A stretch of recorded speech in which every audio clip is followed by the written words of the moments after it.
église et du changement climatique. Madame Locaton, secrétaire permanent au département Solid Waste, Monsieur Azim Karouji, Managing Director of Quality Beverages, Monsieur Rafi Karouji, Deputy Managing Director of Quality Beverages, représentant du Senior Management Team, distingués invités, membres de la presse. Merci d'avoir accepté notre invitation. Tout d'un coup, je me demande, je suis espagnol, je fais un discours en français, donc je vais faire ce que je peux. À nom de toute l'équipe de Quality Beverages, je vous souhaite la bienvenue à cette cérémonie d'inauguration de la nouvelle ligne d'embouteillage en fer, que vous avez aperçue en arrivant et que vous aurez l'occasion de découvrir un peu plus tard lors de la visite guidée. Pour Quality Beverages, c'est un moment important de notre histoire, car il témoigne de notre évolution dans le secteur de boissons et notre engagement à préserver notre environnement et notre planète pour les générations futures. En effet, Quality Beverages s'est engagé dans la mise en œuvre d'une réflexion stratégique qui passe par une rationalisation complète de ce système industriel. Nous avons ainsi investi plus de 220 millions d'euros dans cette nouvelle ligne pour l'embouteillage en verre qui contribuera à améliorer de manière significative l'efficacité de nos opérations, en réduisant notamment les coûts associés à la production et en augmentant la productivité et la main-d'œuvre. Autre particularité de cette nouvelle ligne d'embouteillage en verre, voire le bâtiment dans lequel nous nous trouvons aujourd'hui, et qu'ils ont été conçus de manière intelligente et respectueux à l'environnement, dans le but de répondre aux objectifs de développement durable que nous nous sommes fixés. À titre d'exemple, les étiquettes seront désormais en papier au lieu de graver à la peinture comme c'était le cas durant des décennies. Donc, les mêmes bouteilles en verre pourront être utilisées pour plusieurs gammes de boissons. Je ne vais pas trop entrer dans le détail puisque vous aurez l'occasion d'en découvrir davantage lors de la discussion. Le bâtiment a également été conçu pour préserver une température ambiante. Comme vous pouvez le constater, il y a très peu de rayons de soleil qui pénètrent à l'intérieur du bâtiment. Des plantes spéciales, aussi connues comme le full bleu, permettent de refléter environ 83% de la lumière du soleil, sans compter l'isolation thermique des murs. Grâce à ces techniques, nous allons pouvoir réduire notre consommation en électricité de plus de 15% et aussi l'émission de gaz à effet de serre. Comme société, notre compromis est clair. Nous employons les moyens nécessaires pour respecter notre engagement vis-à-vis de l'environnement et la planète. Toutefois, notre engagement va au-delà. Nous soutenons également les communautés dans lesquelles nous opérons, en les aidant à améliorer la qualité de vie. On veut ajouter notre groupe pour assurer que nous ensemble on fait un futur meilleur pour nos enfants, pour les générations. Les tableaux qui se trouvent derrière vous détaillent nos différents engagements. Je vous invite à les découvrir après la visite. J'ai maintenant le plaisir de passer la parole à M. Azim Karouji, Managing Director de Quality Beverages. Merci. L'honorable Camille Ramadou, ministre de l'Environnement, de la gestion des déchets solides et du changement climatique. Madame Logan, secrétaire permanent du Parlement Solid Waste. Le Rafi Karouji, Deputy Managing Director de QBL. M. Inigo Lucado, Chief Executive Officer de QBL. Les représentants du Senior Management Team, distingués invités, membres de la presse.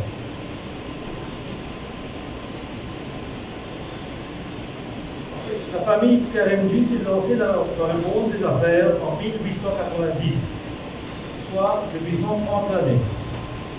Nous avons débuté comme importateur et distributeur de produits comme le riz et on exportait le sucre. En tant que la famille d'entrepreneurs, les générations qui ont succédé ont compris que pour grandir, il fallait diversifier nos activités. Nous avons donc approché Pepsi International dans les années 1950, et avons obtenu de franchise de Pepsi. C'est ainsi que QBL fut créé en 1955. la toute première entreprise industrielle du groupe KPMG. 60 ans après, la compagnie continue à grandir et à innover pour adapter aux exigences du marché, mais aussi pour continuer à créer de la valeur pour nos clients, nos employés et la communauté. En effet, une entreprise spécialisée en poissons, nous sommes devenus, au fil des décennies, un des acteurs clés dans le secteur FMCG. Et nous avons toujours veillé à ce que notre développement ne se fasse pas au détriment du bien-être de la société et de l'environnement. Ce matin, j'ai l'immense plaisir de vous accueillir à l'inauguration de cette nouvelle ligne d'embouteillage en verre moderne. Comme l'a mentionné Inigo, la mise au niveau de nos usines s'insère dans la réflexion stratégique de QPL à rendre nos opérations plus propres et plus vertes, tout améliorant l'efficience et la productivité à tous les niveaux de la chaîne de valeur. En tant qu'entreprise responsable, il est notre devoir de protéger notre environnement et notre planète pour les générations futures, tout en assurant l'avenir de nos enfants. QBL a effectivement investi plus de 220 millions d'euros dans ce projet. Il intègre notre stratégie de développement durable afin d'atteindre l'objectif qui est de réduire au maximum la présence du plastique dans nos opérations. Monsieur le ministre, votre présence aujourd'hui nous réconforte, car cela témoigne du partenariat et dialogue constant entre le public et le privé qui est nécessaire dans cette transition vers l'économie verte et circulaire. Car l'effort et l'investissement sont considérables et doivent être faits selon une stratégie commune. Et je profite de cette opportunité pour féliciter le ministre Javier Armano et son ministère pour tout l'effort consenti pour créer une île Maurice propre et très bon vivre.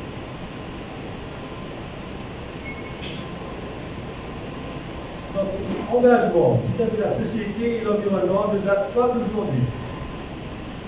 Bien qu'il soit intensifié ces dernières années, avec l'introduction du concept du développement durable et la prise de conscience sur l'urgence d'agir maintenant pour préserver la planète pour les générations futures. Je suis fier d'affirmer que notre famille, KPMG, s'est toujours évertuée au cours de ces 130 dernières années à créer de la valeur non seulement pour nos actionnaires, mais aussi pour la communauté. Ceci afin de les permettre de grandir et d'épanouir. Comme je viens de dire, we have always believed and acted on the principle that capital must have purpose. Et, en tant que managing director de QBL, cela me rend fier de voir que l'entreprise continue à perpétuer cette tradition, bâtie sur les valeurs fortes que nous ont léguées nos aînés. Et nous sommes contents et fiers de retrouver ces mêmes valeurs et principes dans l'action gouvernementale menée par Franck Leclerc, qui est de bâtir notre Premier ministre, qui est en train de bâtir une nation de bonne santé, garantir un partage équitable de la richesse nationale et préserver notre environnement pour nos enfants et les générations à venir. Nous soutenons pleinement ces actions de gouvernement. Nous collaborons finalement avec le British Sports Council pour développer une culture de sportifs sur les Mauriciens et leur prisonnage, notamment dans les programmes d'agilité et les projets nationaux de natation scolaire, qui touchent maintenant plus de 10 000 jeunes dans 256 écoles primaires. Sans compter que nous accompagnons l'association mauricienne d'athlétisme et du tennis depuis plusieurs années, voire décennies, dans le cadre de l'athlétisme. Et, en collaboration avec l'APSA, nous éduquons également les consommateurs sur l'importance de manger bien et manger sain. Nous collaborons aussi avec l'ONG Foodwise pour éviter le gaspillage alimentaire. Sur le plan de l'environnement, nous soutenons les initiatives du gouvernement pour une île Maurice plus propre et plus verte. Nous sommes également alignés sur les initiatives du gouvernement pour soutenir le développement durable. Au niveau de QBL, nous avons fait notre cheval de bataille de la gestion des déchets, tant au niveau de l'entreprise qu'au niveau de la société. Nous nous efforçons à réduire les déchets, à promouvoir le recyclage, à soutenir des produits en ligne avec la protection de l'environnement. Nous avons, pour que vous citiez quelques exemples, investi en 2015 dans des nouvelles machines qui nous ont permis d'alléger les poids de nos bouteilles en plastique et ainsi de réduire la quantité de plastique utilisée par plus de 1000 tonnes annuellement. Nous nous éprouvons à réduire la dépendance en eau et en électricité comme ce bâtiment lequel nous nous trouvons et grâce à des techniques vertes qui permettent d'économiser plus de 15% de notre consommation d'électricité. Nous collaborons également avec nos partenaires comme Pointec, Marca, Red Green pour le recyclage de nos bouteilles en plastique ou encore pour le recyclage de bouteilles en verre. En ce faisant, nous favorisons une économie circulaire et donnons une nouvelle vie aux produits plastiques et en verre. En ce qui concerne les emballages, nous travaillons pour des alternatives qui sont respectueuses dans l'environnement. Autant d'actions qui témoignent de notre engagement à créer une société et un environnement plus sain pour nos enfants et les générations futures. Monsieur le ministre, encore une fois, je vous remercie de votre présence, qui nous démontre encore ce partage, ce partenariat entre le public et le privé, et nous donne de toutes les pièces dans votre mission pour construire une tourisme plus forte et plus verte. Et je vous invite à votre discours. Merci. Je suis en effet honoré d'être avec vous aujourd'hui pour le lancement de cette nouvelle ligne d'embouteillage en verre à la pointe de la technologie. Je salue cette initiative loi entreprise par Quality Beverages Limited qui est conforme à la vision du gouvernement pour une île Maurice plus propre et plus verte. Il est également très encourageant de noter que la conception de ce bâtiment a été faite en tenant compte des aspects considérables en ce qui concerne la durabilité en termes d'économie d'énergie et de récupération des eaux de pluie. Cela fait en effet suite à une série d'initiatives de développement durable prises par Quality Beverages Limited depuis 2015, notamment l'utilisation de bouteilles légères, moins d'utilisation de ressources et son engagement vers le recyclage de ces déchets et la participation au recyclage des contenants, des boissons post-consommation. Je comprends que cette nouvelle ligne d'embouteillage conduira à l'amélioration de l'efficacité de la mise en bouteille et aider également au développement de pratiques durables avec l'utilisation d'étiquettes en papier sur les bouteilles et en réduisant l'utilisation intensive du plastique. Cette innovation s'inscrit totalement dans notre démarche nationale de transition vers une économie circulaire. Je dois dire que le comportement irréfléchi dont nous sommes tous témoins à l'échelle mondiale et locale ces derniers temps a des répercussions considérables sur notre société, que ce soit sur le plan environnemental, social ou même économique. Cela est encore plus frappant lorsqu'on voit le dommage qui est causé par le plastique. La plupart d'entre nous sont déjà au courant des statistiques choquantes sur la pollution marine par les plastiques. Les études actuelles suggèrent que jusqu'à 13 millions de tonnes de plastique finissent de nos océans chaque année, l'équivalent d'un camion poubelle rempli de plastique déversé dans l'océan chaque minute. Il est aussi à considérer que moins de 20% de fruits proviennent de sources océaniques comme la pêche et les bateaux de pêche. Cela signifie que plus de 80% du plastique océanique provient de sources terrestres, ce qui indique une mauvaise gestion des déchets plastiques et aussi des fuites énormes dans l'environnement qui se terminent de nos océans. Selon le programme des Nations Unies pour l'environnement, le monde produit actuellement 300 millions de tonnes de déchets plastiques chaque année. Vous pouvez imaginer, cela équivaut à un poids de l'ensemble de la population humaine. Si cela continue, les émissions de gaz à effet de serre du plastique pourraient atteindre 15% du budget carbone mondial d'ici 2005. Nos plages et nos lagos sont l'attraction principale de notre industrie touristique. La propreté de nos plages et de nos mers est l'un des principaux facteurs pris en compte par les touristes, qui sont aujourd'hui de plus en plus exigeants en ce qui concerne leur choix de vacances. Et là, les déchets marins, constitués principalement de déchets plastiques, peuvent donc représenter un manque à gagner pour les économies locales, notamment dans le secteur touristique. La probabilité de revenir vers une destination touristique est fortement associée à la qualité de l'environnement. Les touristes ainsi que les habitants visitant les plages et les lagons sont plus susceptibles de rechercher d'autres destinations éventuelles. Mesdames et messieurs, la pollution par les plastiques a été discutée, entre autres lors des assises de l'environnement qui se sont tenues en décembre 2019 suite aux recommandations. Mon ministère a promulgué plusieurs législations, notamment le contrôle du plastique à usage unique, l'interdiction des sacs en plastique, et là je dois dire, depuis la mise en place de ces deux règlements, cela me fait énormément plaisir de constater que la grosse majorité de la population mauricienne a adapté et aussi adopté les pratiques nécessaires en ce qui concerne les produits alternatifs. Et là, les impacts positifs ont été observés dans les aires de restauration, les restaurants, les marchés, les supermarchés, mais aussi les centres commerciaux. Conformément à son programme Green Recovery, Maurice s'apprête également à exploiter le potentiel de l'industrie du tourisme en promouvant la compétitivité grâce à la durabilité.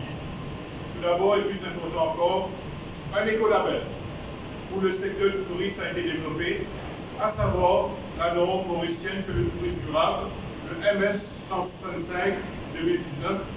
L'écolabel vise à améliorer les performances environnementales des opérateurs touristiques afin d'encourager l'adoption des pratiques durables et respectueuses de l'environnement, notamment la minimisation des déchets plastiques, la conservation de l'énergie et de l'eau, le compostage des déchets organiques, l'utilisation de sources d'énergie propres et renouvelables et la préservation de la biodiversité. Grâce à ce projet, le secteur du tourisme est encouragé à aligner ses pratiques existantes pour passer progressivement à des alternatives aux produits en plastique.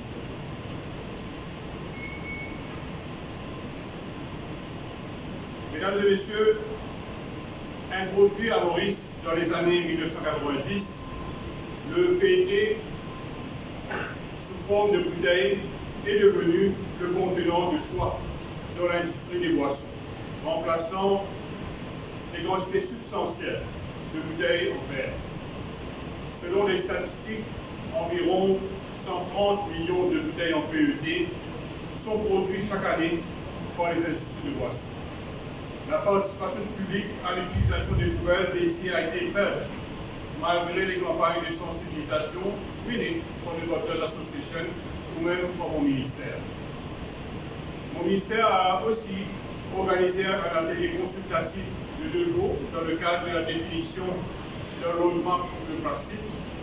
Et là, nous avons eu pas moins de 250 participants et je dois dire que les retombées ont été les plus encourageantes.